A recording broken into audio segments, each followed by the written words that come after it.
আওয়ামী লীগের রাজনৈতিক কর্মকাণ্ড যে নিষিদ্ধ করা হয়েছে সেই বিষয়টা, সেই বিলটা।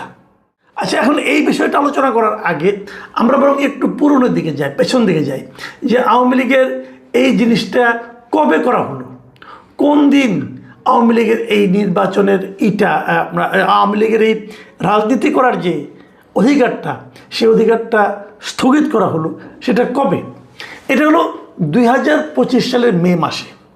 আপনাদের মনে আছে 2025 সালের মে মাসে হঠাৎ করে এনসিপি, তার সঙ্গে জামাত, শিবির, ইসলামী আন্দোলন সবাই মিলে যমুনায়, যেখানে ডক্টর মোহাম্মদ ইউনূস থাকতেন, তার সামনে গিয়ে তারা হইচই চিল্লাপাল্লা শুরু করলো যে আওয়ামী লীগকে নিষিদ্ধ করতে হবে।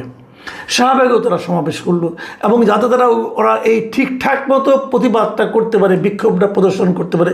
মে মাস তো বুঝেনি, গরমের সময়, অতএব ওই সময় তাদের উপরে কিন্তু সিটি কর্পোরেশনের পক্ষ থেকে আপনার ওই যে ঠান্ডা পানি তাদের মাথার উপর ছিটিয়ে দেওয়া হয়েছিল, যাতে তারা বিক্ষোভটা ঠিকঠাক মতো করতে পারে, এবং বিক্ষোভ ঠিকঠাক মতো করা হয়েছে। এবং হওয়ার পর 12 তারিখে মে মাসের তারা আওয়ামী লীগকে নিষিদ্ধ করেছে। সেখানে কি বলা হয়েছিল সেটা একটু আপনাদের জানা দরকার। সেই প্রজ্ঞাপনে তারা বলেছিল যে আওয়ামী লীগ এর সব অঙ্গ সংগঠন, সহযোগী সংগঠন ও ভ্রাতৃপ্রতিম সংগঠনের নেতাকর্মীদের বিরুদ্ধে আন্তর্জাতিক অপরাধ ট্রাইব্যুনালে বিচার কার্য সম্পন্ন না হওয়া পর্যন্ত তাদের যে কোনো ধরনের প্রকাশনা, গণমাধ্যম, অনলাইন ও সামাজিক যোগাযোগ মাধ্যমে যে কোনো ধরনের প্রচারণা, মিছিল, সভা সমাবেশ, সম্মেলন আয়োজন সহ যাবতীয় কর্মকাণ্ড নিষিদ্ধ ঘোষণা করা হলো। মানে আওয়ামী লীগ এগুলো কিছুই করতে পারবে না যতক্ষণ পর্যন্ত না আন্তর্জাতিক অপরাধ ট্রাইব্যুনালে তাদের বিচার কাজ সম্পন্ন না হয়। এখন এটা যদি হয় তাহলে কিন্তু একটু ঝামেলা হয়ে যাচ্ছে। মানে এরকম, তাদের বিচার কাজ কি শুরু হয়েছে? আন্তর্জাতিক অপরাধ ট্রাইব্যুনালে কি আওয়ামী লীগের বিরুদ্ধে কোনো বিচার কাজ শুরু হয়েছে? আওয়ামী লীগের বিরুদ্ধে কি কোনো মামলা হয়েছে? কে মামলা করেছে? কেউ জানে? কেউ জানে কিনা জানি না, তবে আমি জানি না। আমি এখনও কোথাও দেখিনি, কোনো পত্রপত্রিকায় দেখিনি যে আওয়ামী লীগের বিরুদ্ধে আন্তর্জাতিক অপরাধ ট্রাইব্যুনালে কোনো মামলা করা হয়েছে।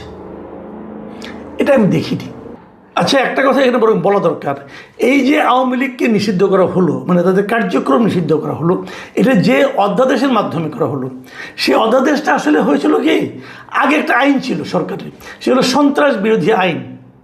সেই আইনটাকে তারা একটু সংশোধন করেছে, এবং সংশোধন করে সেখানে কি বলা হয়েছে, আগে বলা হয়েছিল যে সন্ত্রাসী কার্যক্রমে জড়িত ব্যক্তিকে নিষিদ্ধ করা যেত। এখন তার সঙ্গে যুক্ত করেছে যে ব্যক্তি বা সত্তার পরে ব্র্যাকেটের সংগঠন, এর যাবতীয় কার্যক্রম নিষিদ্ধ করা একটা বিধান এই সংশোধনীতে যুক্ত করা হয়েছিল। এই যে সত্তা বা সংগঠন, এই আইনে ফেলেই কিন্তু আওয়ামী লীগকে, তার কার্যক্রমকে নিষিদ্ধ করা হয়েছে। এখন সত্তা বলতে কী বোঝায় এটা একটু বুঝি আমরা। সত্তা বলতে বলা হচ্ছে এই সন্ত্রাস বিরোধী যে আইনটা আছে, এখানে সত্তা বলতে বলা হয়, এটা ব্যাখ্যা দেওয়া হয়েছে। সত্তা বলতে কোনো আইনি প্রতিষ্ঠান, সংবিধিবদ্ধ সংস্থা, বাণিজ্যিক বা অবাণিজ্যিক প্রতিষ্ঠান, গোষ্ঠী, অংশীদারি কারবারি, সমবায় সমিতি সহ এক বা একাধিক ব্যক্তির সমন্বয়ে গঠিত যে কোনো সংগঠনকে বোঝায়। এগুলো সত্তা। তার মানে আওয়ামী লীগ পড়বে। আপনার যদি একটা কোম্পানি থাকে, সে কোম্পানিও পড়তে পারে। যদি সরকার চায় যে কোনো সময় আপনাকে কোম্পানি, আপনি কিছু করতে পারবেন না, এটা করে দিতে পারে। কিন্তু এখন এই যে আইনটা করেছে, এই আইনটার মাধ্যমেই আওয়ামী লীগকে শাস্তির আওতায় আনা হয়েছে। কিন্তু যে প্রশ্নটা আগে করলাম যে আওয়ামী লীগকে যে নিষিদ্ধ আপনি করবেন, মানে তারপরে যে বিচারটা করবেন, সেই বিচারটা তো আপনি শুরুই করেন নাই। বলছেন বিচার সম্পন্ন না হওয়া পর্যন্ত নিষিদ্ধ থাকবে। এখন যদি বিচার শুরুই না হয়, তাহলে কি এই আইনটা প্রযোজ্য হবে? এই প্রশ্নটা কিন্তু আমার মনে জেগেছে। আমি ভেবেছি, এখন যদি মনে করেন আরও 20 বছর আওয়ামী লীগের বিরুদ্ধে কোনো বিচার শুরু না করে, তাহলে আওয়ামী লীগ নিষিদ্ধ থাকবে? অথবা তারা যদি মনে করে বিচার শুরু হলে পরে এই বিচারে আওয়ামী লীগ নিষ্পাপ হতেও পারে, আওয়ামী লীগকে আদালত নিষিদ্ধ নাও করতে পারে, এই চিন্তা করে তারা যদি বিচারই শুরু না করে, তাহলে কি হবে? তাহলে আওয়ামী লীগের ভাগ্যে কী থাকবে? এটা কি কোনো আইন হতে পারে? এটাকে কোনো ভদ্র আইন, সভ্য আইন বলা যেতে পারে? দেখেন, এইভাবে গায়ের জোরে যে নিষিদ্ধ করার যে প্রবণতাটা, এই প্রবণতাটা কিন্তু আমি শুরু থেকে বিরোধী। 2024 অগাস্টের 3 তারিখে জামাতে ইসলামকে হঠাৎ করে আওয়ামী লীগ নিষিদ্ধ করে দিল। তখন আওয়ামী লীগ ক্ষমতায় ছিল, যায় অবস্থা আর কি, তারা নিষিদ্ধ করে দিল। কাজটা ঠিক করেছিল? আমি মনে করি ঠিক করেনি। এভাবে নিষিদ্ধ করা যায় না একটা পলিটিক্যাল পার্টিকে, উচিত না আমি মনে করি। কারণ একটা পলিটিক্যাল পার্টি ক্ষতিকর কিনা, একটা পলিটিক্যাল পার্টির সমাজে থাকা উচিত কিনা, সেই জিনিসটা নির্ধারণ করার দায়িত্ব হলো জনগণের। জনগণ যদি ওই পলিটিক্যাল পার্টিটাকে প্রত্যাখ্যান করে, তাহলে সেটা অটোমেটিকই তো মরে যায়। তাকে আপনি জোর করে মারতে পারবেন না।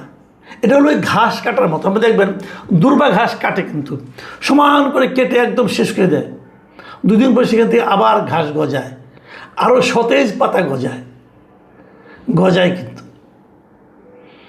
কাজে আপনি কেটে দিচ্ছেন, কিন্তু ওটা কিন্তু মরছে না, মাটির নিচে থেকে যাচ্ছে। এখন দেখা যাবে যে আরও বড় হয়ে, আরও শক্তিশালী হয়ে পার্টিটা গজিয়ে উঠবে। আওয়ামী লীগের শাসন আমলে তারা কিন্তু জামাতকে এভাবে নিঃশেষ করার চেষ্টা করেছিল। জামাত কোথাও একটা তারা নিজেদের অফিসটা বন্ধ খুলতে পারতো না। জামাতের উপর কোনো নিষেধাজ্ঞা ছিল না, কিন্তু যা ছিল সেটা নিষেধাজ্ঞার চেয়েও বড়।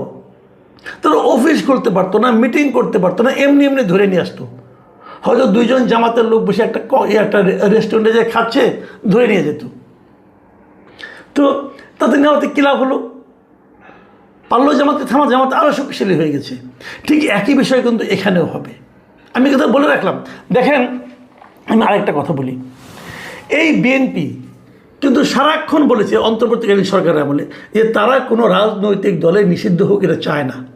বলেছে বিএনপি, একাধিকবার বলেছে, বিএনপি নেতারা বলেছে।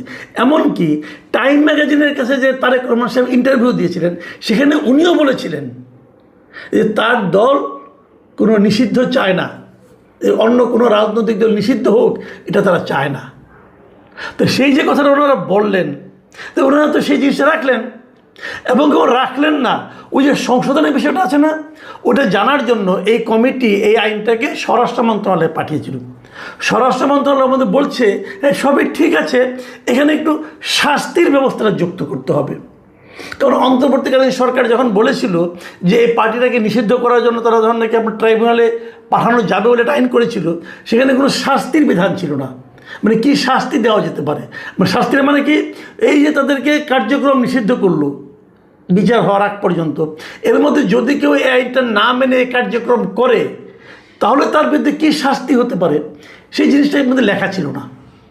যে কারণে আমাদের এই বর্তমান সরকারের স্বরাষ্ট্র মন্ত্রণালয় বলছে ওখানে শাস্তির বিধানটাও দিয়ে দেওয়া উচিত। তার মানে কি, যে আগে তো দল নিষিদ্ধ ছিল, এখন দল নিষিদ্ধের পরে কেউ যদি বলে যে আওয়ামী লীগ জিন্দাবাদ, তাহলে তো 16 বছরের জেল হয়ে যাবে। তাহলে হলোটা কি? এটা কি গণতন্ত্র হলো? আপনি তো তত্ত্বাবধায়ক অন্তর্বর্তীকালীন সরকারের যে কর্মকাণ্ডকে আমরা সমালোচনা করেছিলাম, আপনারা বলেছিলেন আপনারা কোনো পলিটিক্যাল পার্টিকে নিষিদ্ধ করার পক্ষে না। আপনাদের নেতা বলেছিলেন কোনো, এবং আন্তর্জাতিক মিডিয়াকে বলেছিলেন যে ওনারা কোনো রাজনৈতিক দলকে নিষিদ্ধ করার পক্ষে না। ওই সময় অন্তর্বর্তীকালীন সরকার যে নিষিদ্ধ করেছিল, মানে কার্যক্রম স্থগিত করেছিল, তাহলে সেটা আপনাদের কথা অনুযায়ী কাজটা ঠিক ছিল না। তো সেই কাজটাই আবার আপনারা করছেন, তারও চেয়ে প্রবলভাবে করছেন। তাহলে ভাই বলেন কি আর করেন কি? এই বিষয়গুলি তারেক রহমান জানেন যে ওনার কথাকে কিভাবে লঙ্ঘন করা হচ্ছে। কে লঙ্ঘন করছে? স্বরাষ্ট্র মন্ত্রণালয়। দায়িত্বে কে আছেন? সালাউদ্দিন আহমেদ সাহেব।